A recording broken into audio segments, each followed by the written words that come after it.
Exercise 3.2 start करते हैं। First question, form the pair of linear equation in the following problems and find their solution graphically. हमें जो given statement है इससे हमें लीनियर इक्वेशन पहले बनानी है, pair of linear equation form करनी है, फिर उनका सॉल्यूशन ग्राफिकली फाइंड करना है। ठीक है, तो ऐसे ही हमें फर्स्ट क्वेश्चन में दो पार्ट्स गिवन है। तो फर्स्ट पार्ट देखते हैं। 10 स्टूडेंट्स ऑफ क्लास 10th टूक part in a mathematic quiz. 10th class के 10 स्टूडेंट एक मैथमेटिक क्विज में पार्टिसिपेट करते हैं। If the numbers of girls is 4 more than the number of boys, तो गर्ल्स कितनी हैं, जितने भी बॉयज़ हैं उनसे 4 ज़्यादा। Find the number of boys and girls who टूक पार्ट इन द क्विज। तो क्विज में कितनी गर्ल्स हैं और कितने बॉयज़ हैं, नंबर्स ऑफ बॉयज़ कितने हैं, नंबर्स ऑफ गर्ल्स कितनी है, ये हमें फाइंड करना है। तो हमने नंबर ऑफ गर्ल्स ले ली x और नंबर ऑफ बॉयज़ ले लिए y। तो दोनों मिलाकर, गर्ल्स और बॉयज़ मिलाकर टोटल स्टूडेंट है 10। तो हमारी फर्स्ट इक्वेशन बनी x plus y is equal to 10। ठीक है, अब हम इस इक्वेशन के सॉल्यूशन फाइंड कर लेते हैं। मैंने आपको बताया था कि हम एक वेरिएबल को LHS में छोड़कर बाकी सारी टर्म्स हम RHS में ले जाते हैं। तो x is equal to 10 minus y, ये हो जाएगा। y की वैल्यू हम पुट करते रहेंगे, x की वैल्यू फाइंड होती जाएगी। तो पहले मैंने y ले लिया, कुछ भी आप ले सकते हैं। y की वैल्यू 2 ले ली। y अगर 2 लिया तो x क्या फाइंड हुआ, 10 माइनस 2 8। ठीक है, फिर y की वैल्यू 4 ले ली। तो x is equal to 10 minus y की जगह रखा हमने 4, 6। तो y अगर 4 लिया तो x की वैल्यू आई 6। फिर थर्ड वैल्यू ले ली हमने y की 6, तो 10 माइनस 6, x की वैल्यू आई 4। ठीक है, y की वैल्यू 6 रखी तो x की वैल्यू आई 4। तो ये हमने फर्स्ट इक्वेशन बनाई और फर्स्ट इक्वेशन के ये 3 सॉल्यूशन फाइंड कर लिए। अब बनाते हैं हम सेकंड इक्वेशन। आगे देखिए, if the number of girls is 4 more than the number of boys. तो इस केस में इक्वेशन क्या बनेगी, girls x is equal to y plus 4। Girls कितनी है, जितने भी बॉयज़ हैं उनसे 4 मोर। ठीक है, 4 ज़्यादा। तो हम इसे जनरल फॉर्म में कैसे लिखेंगे, x minus y is equal to 4। ये हमारी सेकेंड इक्वेशन हो गई। अब इसके हमें सॉल्यूशन फाइंड करने हैं। तो वही एक वेरिएबल को हम LHS में छोड़कर बाकी सारी टर्म्स RHS में ले जाएंगे। तो माइनस वाई इधर आके प्लस वाई हो गया। ठीक है, अब इस इक्वेशन के सॉल्यूशन फाइंड कर लेते हैं।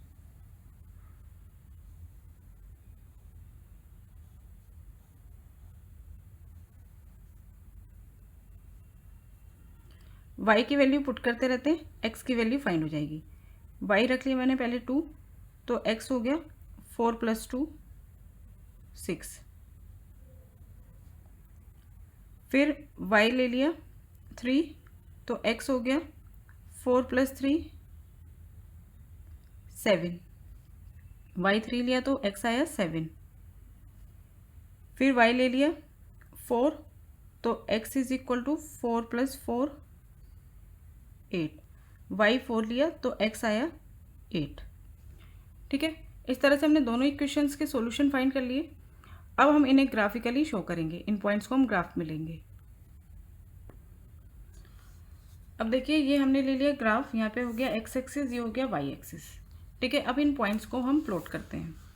फर्स्ट देखिए, x पे 8, y पे 2, x पे 8, y पे 2, ये होगा 8, 2। ठीक है, x पे 8, y पे 2, तो ये यहाँ पे इंटरसेक्ट करेंगे। x पे 6, y पे 4, x पे 6 यहाँ से जाएगा, y पे 4 यहाँ से आएगा, तो ये यहाँ पे मिलेंगे। तो ये पॉइंट हो गया 6, 4, x4 y6, x4 y6, ये पॉइंट हो गया। ठीक है, 4, 6।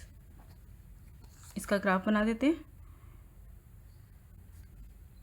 तो ये जो हमने फर्स्ट इक्वेशन बनाई थी, इसका ये ग्राफ बन गया। अब आ जाइए सेकंड पे। एक्स पे 6 वाई पे 2, एक्स पे 6 वाई पे 2, यहाँ ये वाला पॉइंट हो गया 6, 2, एक्स पे 7 वाई पे 3, एक्स पे 7 वाई पे 3, ये वाला पॉइंट हो गया, ठीक है। यहाँ पे लिख दिए 7, 3, एक्स पे 8 वाई पे 4, एक्स पे 8 वाई पे 4, यहाँ से तो यहाँ मीट करेंगे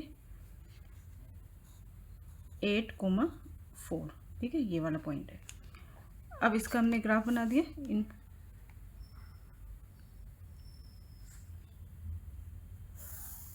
ये हो गया, ठीक है। अब आप देखिए हमने दोनों जो इक्वेशन थी उनका ग्राफ बना दिया, ठीक है। एक इक्वेशन का ग्राफ ये बना और एक इक्वेशन का ग्राफ ये बना। तो जो ये दोनों लाइंस बनी हैं ये किस पॉइंट पे इंटरसेक्ट कर रही हैं? इस वाले पॉइंट पे इंटरसेक्ट कर रही हैं, है ना, ये पॉइंट है। तो इसके जो कोऑर्डिनेट होंगे वही number of boys and number of girls होंगे। हमने नंबर ऑफ गर्ल्स x लिया था, तो x एक्सिस पर नंबर ऑफ गर्ल्स आएंगी और नंबर ऑफ बॉयज़ y लिया था, तो y एक्सिस हमें नंबर ऑफ बॉयज़ दिखाएगा। अब आप देखिए इस पॉइंट का कोऑर्डिनेट क्या है, x कोऑर्डिनेट है इसका 7, तो number of girls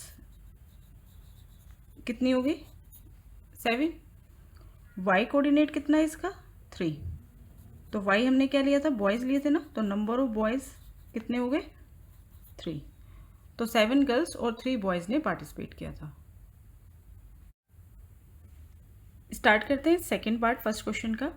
5 pencils and 7 pens together cost ₹50, whereas 7 pencil and 5 pens together cost ₹46.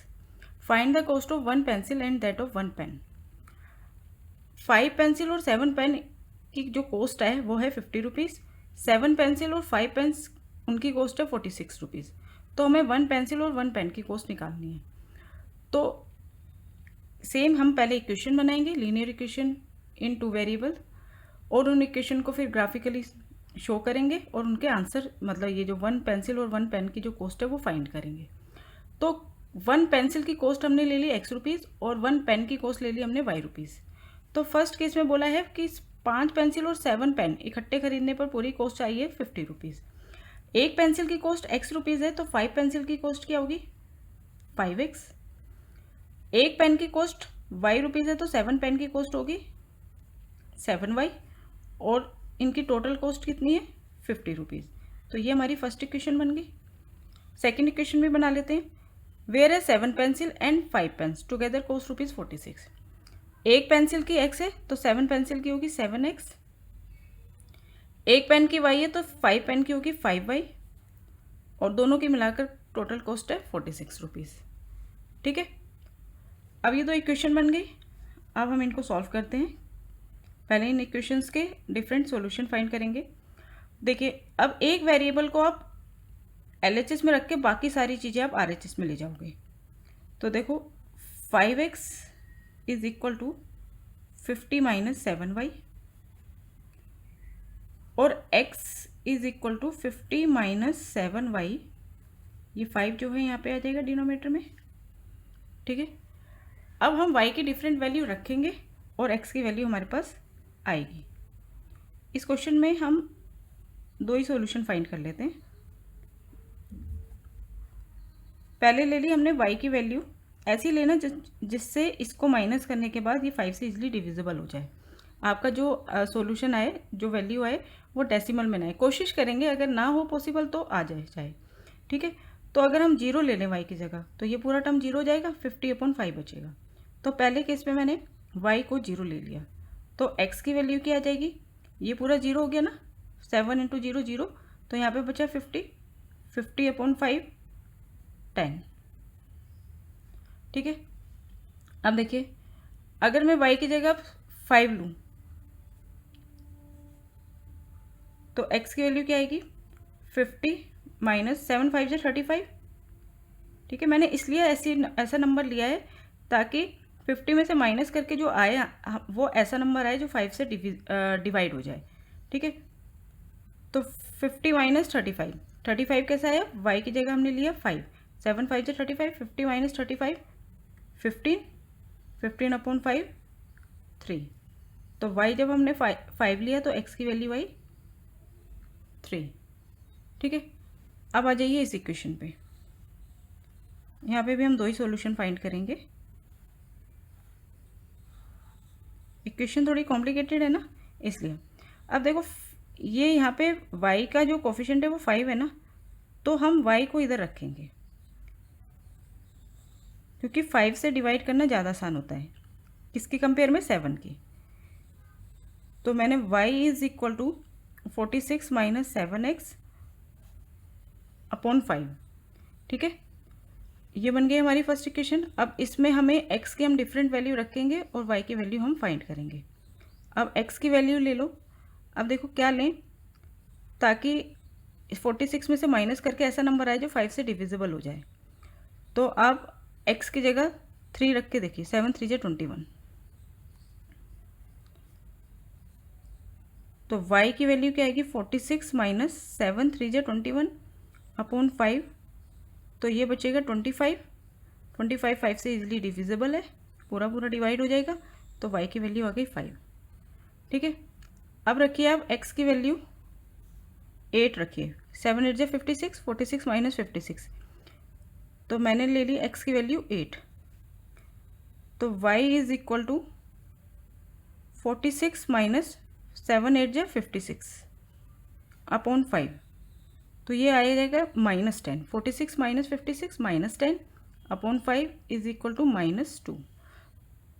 तो x 8 रखने पर y की वैल्यू आई है -2। ठीक है, ये हमारी हमने सॉल्यूशन फाइंड कर लिया। अब इन्हें हम प्लॉट करते हैं, इस इक्वेशन को और इस इक्वेशन को, दोनों इक्वेशन को ग्राफ पे। तो देखिए वैल्यूज़ को देखते हुए मैंने ग्राफ बना लिया। x की मैक्सिमम वैल्यूज़ जो हैं वो हैं 10, दोनों में देखिए 10, और सारी पॉजिटिव हैं। ठीक है, तो मैंने x को 0 से 10 तक ले लिया।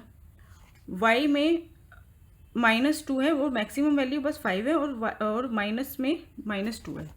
तो मैंने y में नीचे -2 तक ले लिया और मैक्सिमम 8 तक डिनोट कर लिया। अब हम करते हैं इन्हें प्लॉट। देखो फर्स्ट इक्वेशन में देखो x10 y0, x10 y0, तो यहाँ पे आएगा ये पॉइंट 10,0। x3 y5, x पे 3 y पे 5, इधर से और इधर से जब मिलाएंगे तो ये इंटरसेक्ट करेंगे यहाँ। तो इस पॉइंट के कोऑर्डिनेट हो गए 3,5। हमने इस इक्वेशन की ये लाइन हो गई। ठीक है, ग्राफिकली। अब आ जाइए इस वाले, x पे 3 y पे 5, x पे 3 y पे 5। ठीक है, यही पॉइंट हो गए, इसके भी यही थे, x पे 3 y पे 5, तो ये वाला पॉइंट हो गया। ठीक है, x पे 8, तो इसको यही वाला पॉइंट इस वाले का हो गया। तो मैंने इसको दोबारा फिर भी लिख दिया 3,5।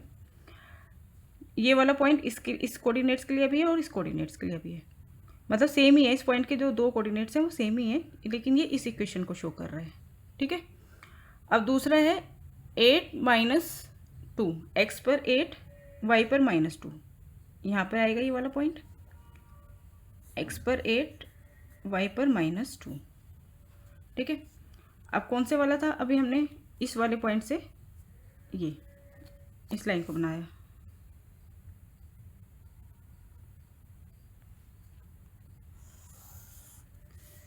ठीक है, एक लाइन पहली वाली जो इक्वेशन थी उसकी ये लाइन बनी है, दूसरी जो इक्वेशन है उसकी ये लाइन बनी है। अब ये दोनों लाइंस कहाँ इंटरसेक्ट कर रही हैं, इस वाले पॉइंट पर इंटरसेक्ट कर रही हैं। अब इस पॉइंट के कोऑर्डिनेट्स क्या हैं, x पे देखिए, x पे 3 है और y पे 5 है। ठीक है, यहाँ पे ले लीजिए, इस पॉइंट के कोऑर्डिनेट है 3,5। तो यही हमारे सॉल्यूशन होंगे। x हमने किसको लिया था, 1 पेंसिल की कॉस्ट को, तो कॉस्ट ऑफ 1 पेंसिल कितनी आ गई, जो x पर आया है, x कोऑर्डिनेट जो है वो क्या है 3, और कॉस्ट ऑफ 1 पेन की कॉस्ट को क्या लिया था हमने y, ठीक है, तो y क्या है, 5 है, रुपीज़ लगाना। तो cost of 1 pencil ₹3, cost of 1 pen ₹5, ये हमारा आंसर।